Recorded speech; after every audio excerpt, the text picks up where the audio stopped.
These are the reasons why I think guidebooks are better than apps for climbing.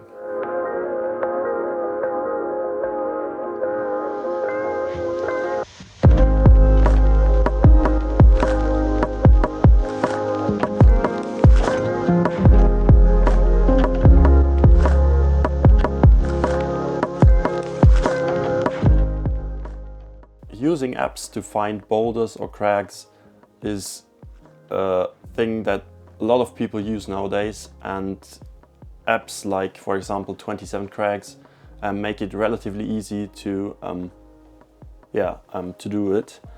But I think guidebooks are still a very nice thing to have, and I will give you 5 reasons why I think guidebooks are better than apps.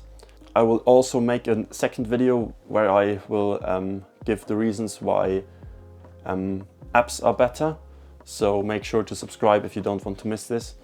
Right now I would say I use it like 50-50, so half the time I use the app and then the other times I use the guidebook, so yeah.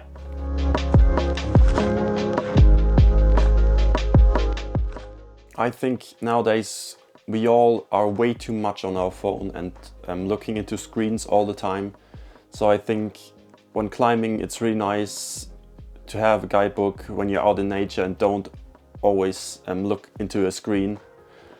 And when I'm on a climbing trip, I really like it to look for new boulders when I'm done for the day and I'm back at the car and relaxing. I really like to go through the guidebook and look for new projects. Yeah, and I find it really relaxing, and it's really nice to not always be on the phone.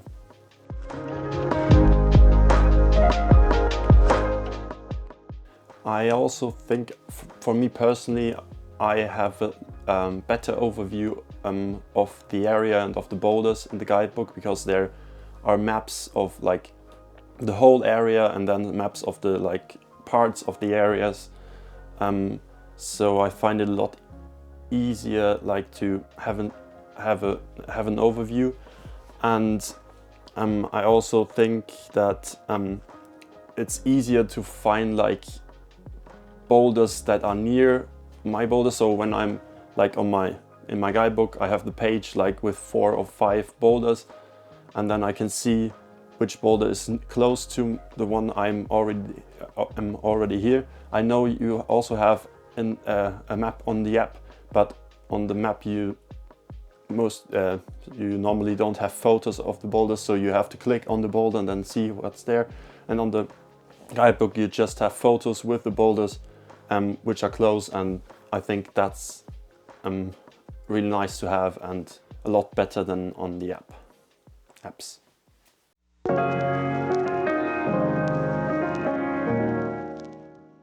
Of course, if you have an app, you need internet to at least download the guidebook or the boulders. But of course, you can do this before a trip or something like that. But if you are somewhere where you don't have internet and like the app crashes or something, or the download gets deleted, then you don't have any information about the boulders and routes. So that's a thing about the guidebook. It doesn't need electricity and it doesn't need internet. So that's also a thing that makes the guidebook a lot more reliable than the apps.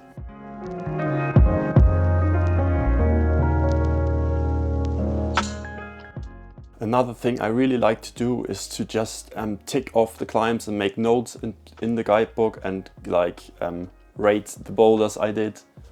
And I think I like it a lot more than, I know in the apps you can also make notes and stuff like that, but I think it's a lot nicer in the guidebook to just, when you look back through it and can see what climbs you did with the photos and handwritten down what you liked about the climb or something like that.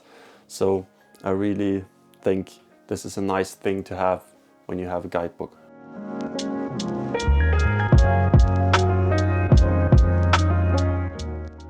The last point is just something I really love, and that's preparing for a trip. I love going through the guidebooks and looking for projects and just really psych myself up for the trip. And yeah, it's really nice. I always like, it makes so much fun to look at all the boulders and what awaits me on my trip.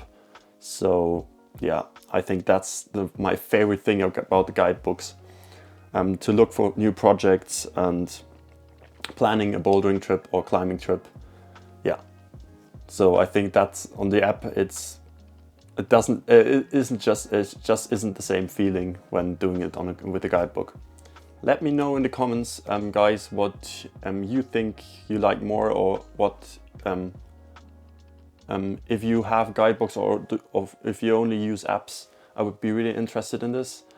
And yeah, subscribe if you don't want to miss the video where I explain why apps are better than the guidebooks. And I see you guys in the next video. Bye!